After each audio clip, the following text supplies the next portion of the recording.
तर देणी सगळी खराब असतील म्हणजे मी असं म्हणणार नाही की EMI सगळे खराब आहेत. जसं की हाऊसिंग लोन चांगले आहे, त्यातल्या त्यात कार लोन चांगले आहे, पण 2 प्रकारचे लोन ज्याला आपण EMI म्हणतो हे कीड आहेत.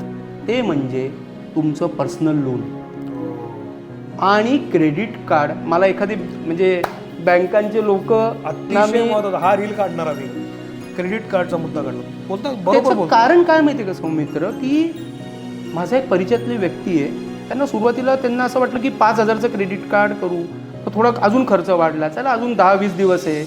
मग त्यांनी काय केलं त्या बहादरने की त्याने एक मस्त चक्र चालू केलं.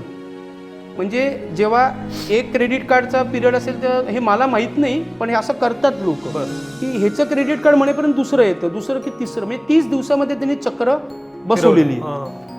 तर माझं वैयक्तिक म्हणणं आहे की तुम्हाला क्रेडिटला जायचं आहे का?